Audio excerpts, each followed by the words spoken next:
What's up, guys? My name is Mad Squash 924.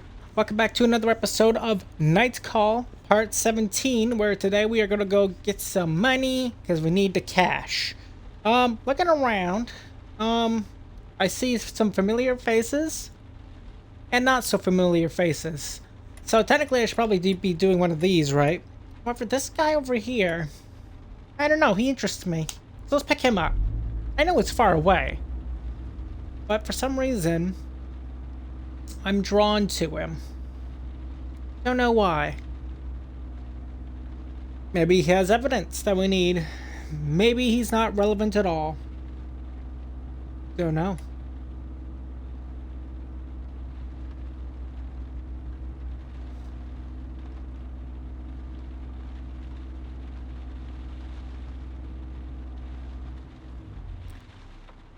Natalie Pingett. Pingett?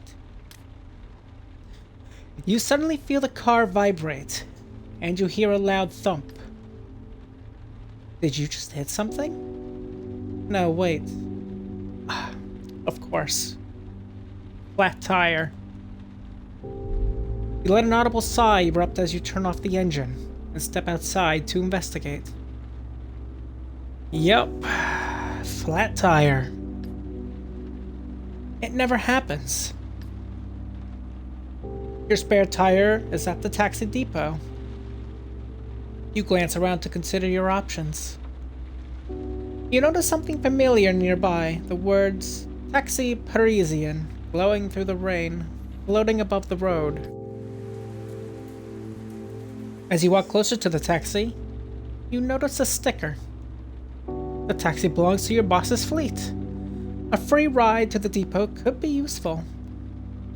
A voice burst through the closed windows. You need a ride, monsieur. It's funny, you've been driving for years, but you can't remember the last time you were a passenger. Well, yes. You open the door to what feels like an alternate reality and hop into the back seat. It's cold out tonight. You have never seen her before. Oh, it's a lady. Oops. Not that you are very social with the other drivers, but it is strange. Thanks for stopping by. She starts up the engine. Just doing my job. She smiles at you in the rearview mirror. Her pearly whites are in a surprising condition, especially considering her age. She must be at least 70. Maybe she's been driving for so long that you forgot about her. Where to, monsieur? Taxi depot. I thought I recognized you. You don't exactly go to company parties. It's not like she'll know who you are. Hussein? Well, shit. We're colleagues, aren't we?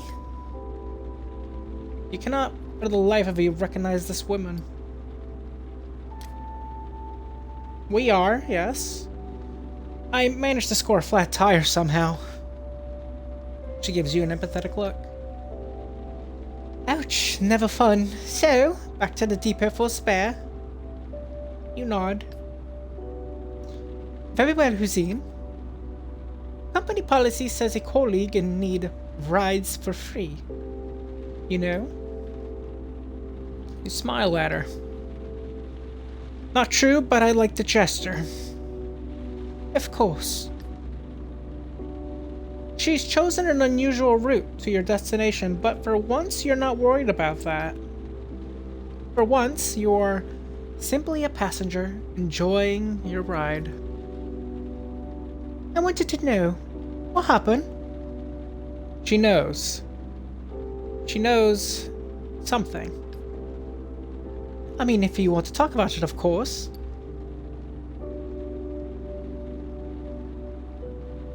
I was, attacked. And I'm looking for the person who did it. She gives you a concerned look. I've had my fair share of revenge in life. It's not always as sweet as you expect. Yeah, I have no choice. The words stumble around in your head. It's none of my business anyway. My kids are always complaining that I'm too nosy. Speaking of which, do you have kids?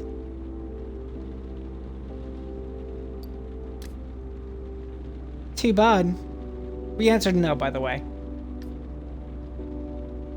They're a lot of work, but they make things interesting. Especially when they have kids of their own. Yeah, I can imagine. You pass by your old apartment, the one with the heating that never worked. You instinctively cross your arms to warm yourself.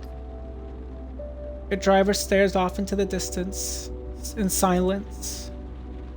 You notice her wipe a tear from her face. What's wrong? She looks back at you with shame in her eyes. I'm sorry. She sniffles quietly. The thing is, I retired a few years ago. Last month I went back to our boss, begged him to give me my job back. He refused. A woman in her 70s shouldn't be driving, he said. Gone is her warm, welcoming voice, replaced with one filled with gnawing regret. I have cancer. It's everywhere, and it's not going anywhere. 6 to 12 months, the doctor said. She tuts. So, I made a list. She stops. You don't know if it is a pause or if she can't talk.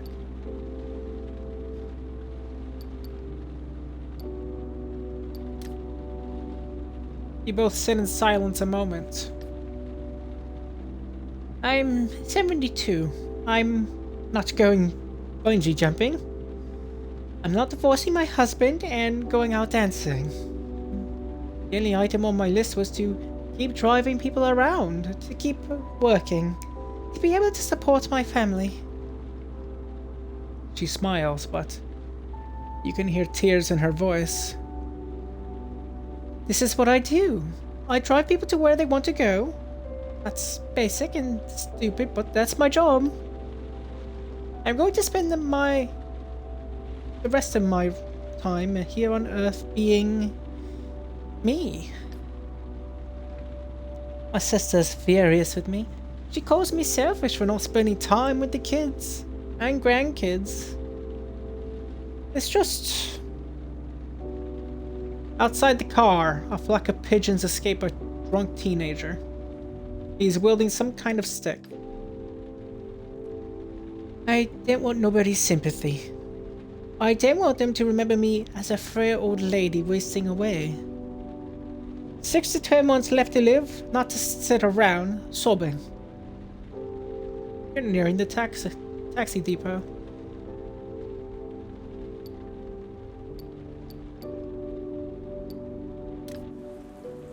Her shoulders go up and down a couple times. Her voice feels harsher now. Being a taxi driver wasn't my dream, you know. I was studying law when I met my husband. We married young, had kids quicker than you can say contraceptives. She smiles. I don't regret any of it though. I've had a great life. You've arrived at the depot. And I hope you do too. You look her in the eye. She's happy. No matter what the future may hold for her, she is happy. But something else is lingering. Thank you. She pouts. It's nothing. The pleasure was all mine, Alfred. You are now. I've paid customers waiting for me. I've got to finish before 6. After that, cops are everywhere. You smile. You step into the depot and head towards the supply room. You ignore the other drivers. They don't matter to you. They never mattered anyway. Supplies in hand, you begin to walk back to your taxi. It's quiet out and freezing and lonely. You like it. You think you recognize someone in the street. He looks like... No, not him. You'll never see him again. A few minutes later, the spare tire installed, you are back behind the wheel. You lost a lot of time. You sigh and get back on the road. We sure did. We lost a ton of time, but I think that was worth doing.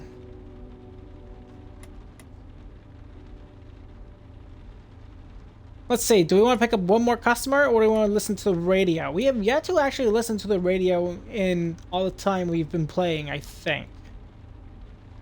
Sure. Your fingers poise in front of the car radio. You're trying to find something to listen to. Let's listen to the news. You happen upon the nighttime news.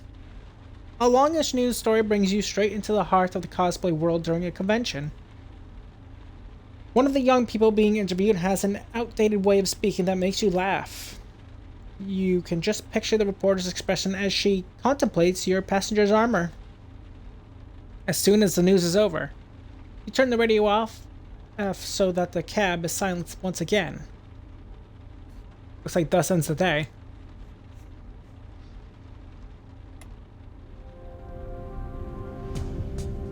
I gotta tell you, we made literally nothing.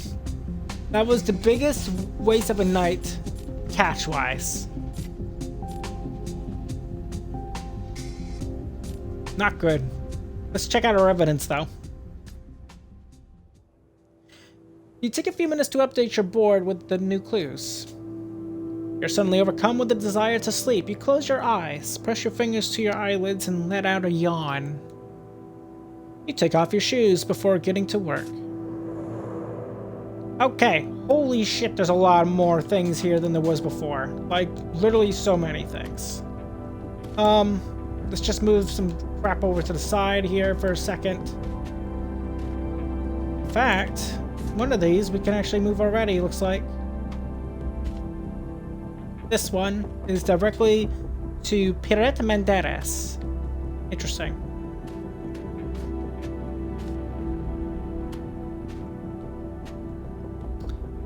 Let's see here. We don't need this any longer. We don't need that either.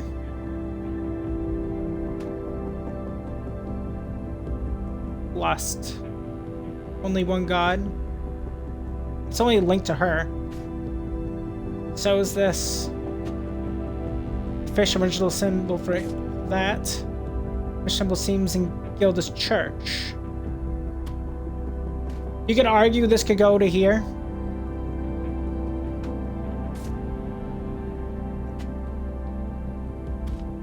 Victim one was a strict religious family. This actually belongs to both of them, but it leans more towards Hervé for evidence.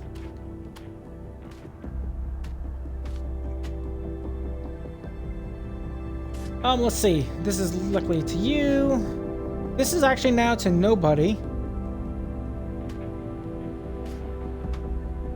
This is only towards you. The Moonflesh cult planted flowers and trees illegally.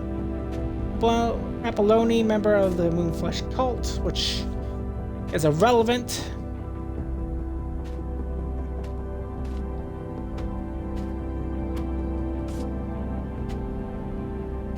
The killer's height is still up in the air for anybody. So given the things that we are having, let's see if any of these help us. Let's just move that to the side. Okay, so victim 1 had a strict religious family. You could argue Gilda. Victim 1 also couldn't save everyone in Albatros's... in the Albatross. She felt guilt. Apollonia was a member of the Moon Flesh cult. However, that is not relevant to our investigation. However, I'll move it over there. Also not relevant to our investigation because she is not part of the case any longer. Victim 2, client of Belvedere. Victim 1, client of Belvedere's cafe,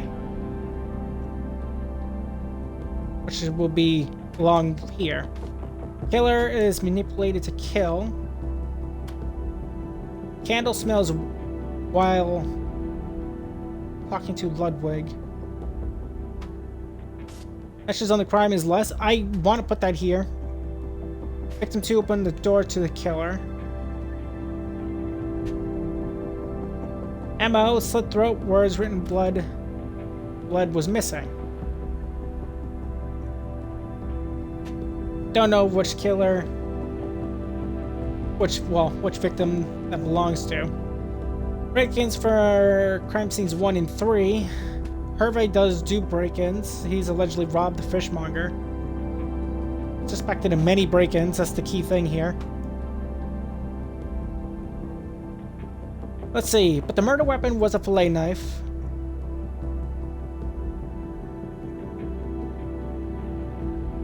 Trying to read more about this. The fish symbol was drawn on wall with blood. But that could also lead to this, or it could lead to this with the fish symbol. She was also part of the Moon Fresh cult. Moon Fresh cult planted flowers and trees illegally. Why is it leaning towards her now? Interesting. Maybe it is her. Alright, let's end the night. With a heavy hand, you wipe your tired face. You lie down on the sofa bed. Its frame creaks. The events of the day run through your head. The streets, the passengers, their faces, their problems, my problems.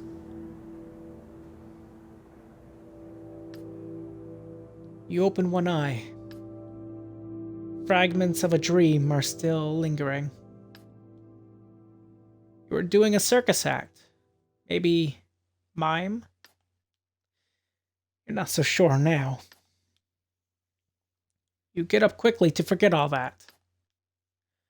And a few minutes later, you're outside of your studio. As night 5 begins. So we gotta make some cash. We need cash like now. We are super low, and it's not good. Let's see. Any suspects? No, there's not. We've met him before. Have we met you before? I'm not entirely sure. Let me just check. I've seen her throughout the city streets many a times, but I don't know if I've actually picked her up before, which is why I'm checking. I want to say no. Yeah, I don't see her. Yeah, we'll pick her up.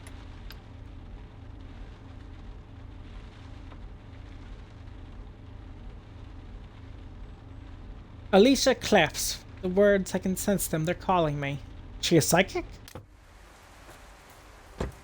Your next passenger immediately raises her hand.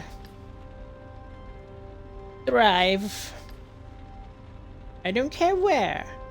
I just need you to drive. Yeah, that's... Alright.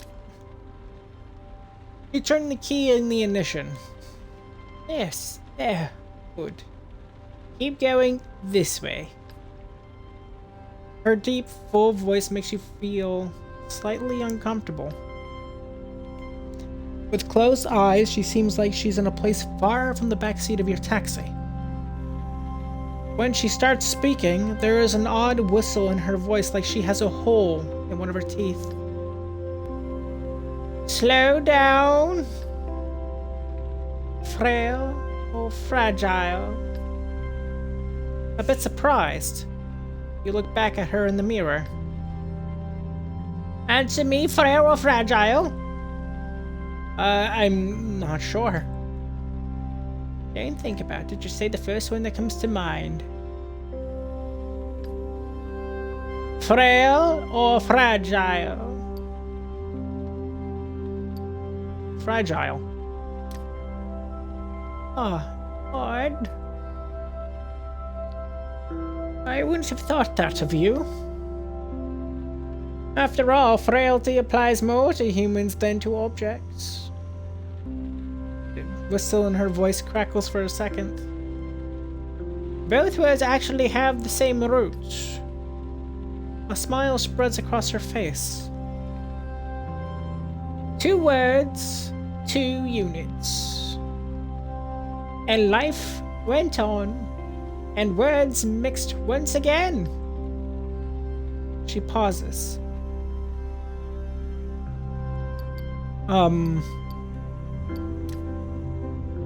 She suddenly starts screaming. Go down this street and stop! You speed up in the quiet street. The cold weather has driven away all the passerby. There, yes. Good. I've got it! She cries out with joy and resonates in the cab. I've got it. Look, the words are right there. They're wandering past us like sheep, like... She explodes with laughter.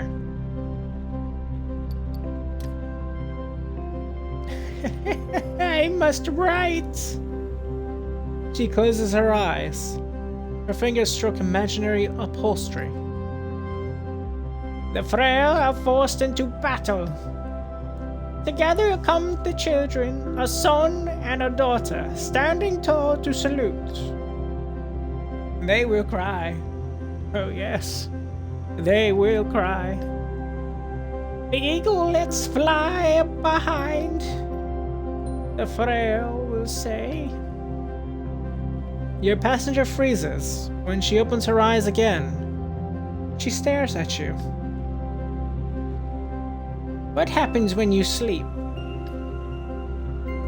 She's waiting for your answer.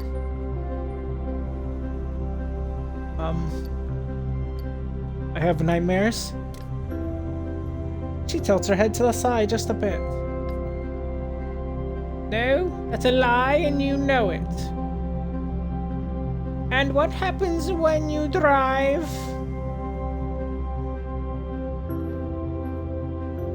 I work. Exactly. You give your time to others. She laughs strangely, almost a snicker, as her eyelids droop. And the son will say, frail father, I want you to come back to life. And the daughter will say, frail father, I want you to come back a winner. The whistle in her voice grates on your ears. The father responds, you must choose. As the eaglet lands upon his shoulder, together they fly off. And thus all began. Fragile, frail, 2 paths that can't be fooled. The son and the daughter will grow up. They're not at all the same pace. When early one morning, 20 years later, they wake up. They wake to the sound of a bugle. The sound will be beaten, churned and clubbed, until he wakes from a 1,000-year nightmare. A nightmare that kneaded together earth and life. And brought into the world a dream for the daughter and the son. May they learn to live again without their father. Frail and fragile. Frail is fragile. She catches her breath. 11 years. I have been writing this poem for 11 years.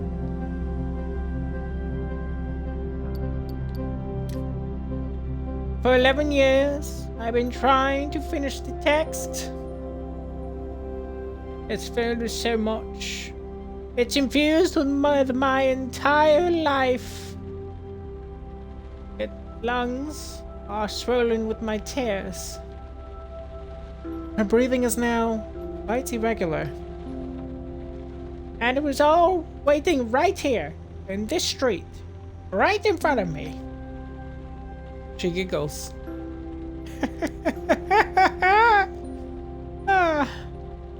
Thank you.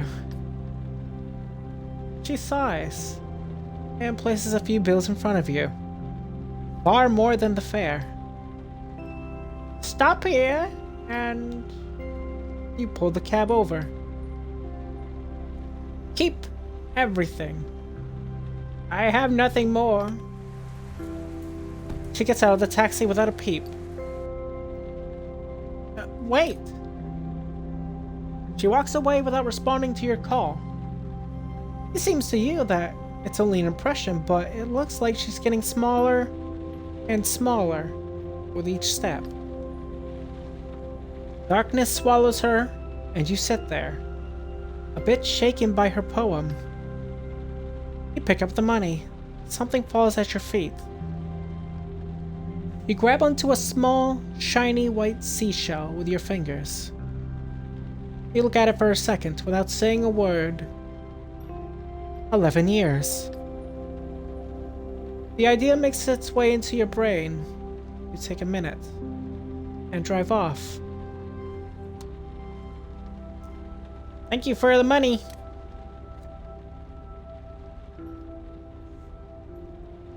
Alright, who's next?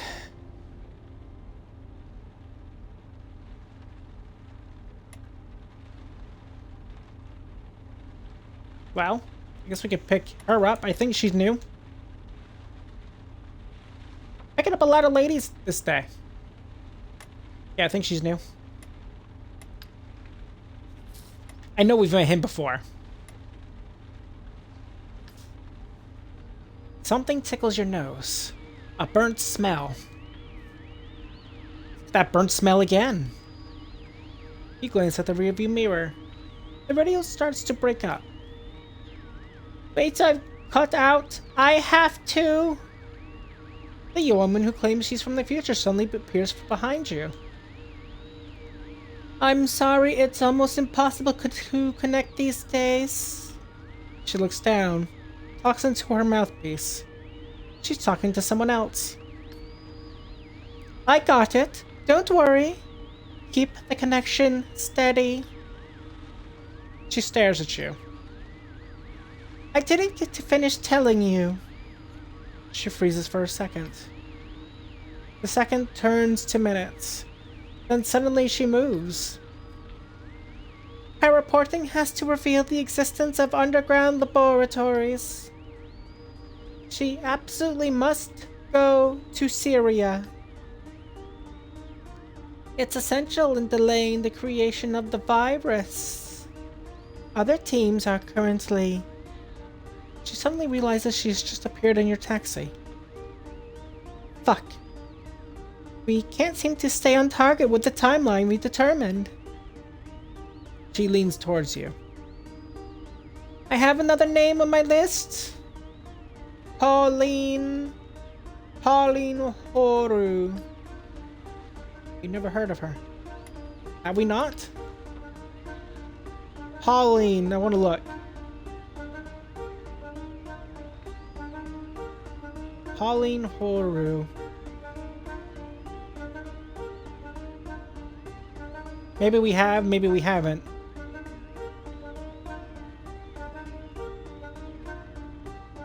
Pauline. It's not her.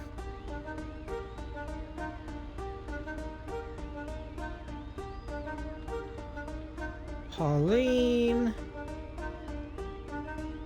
No, we have no idea who it could be. I don't have much information on her from this time period, but she was supposed to go meet her future wife in Canada. Pauline is, Her eyes tear up. She is central to our plan.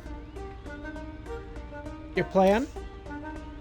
We don't have much of an impact on the past as we'd like, but we can make a very slight impact.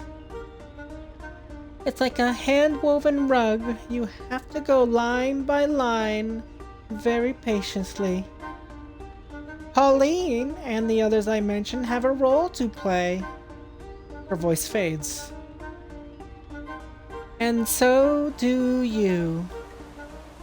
I do. Yes. Even Driver. Her voice starts to break up. There's a problem. Shit, our connection is falling apart. An unbearable whistling noise starts coming from the radio. When you turn around, the young woman has vanished. Shit, the hell was that? The burnt smell slowly fades and you start driving again. Weird. Anything Janet would appear before our eyes once again. That's interesting.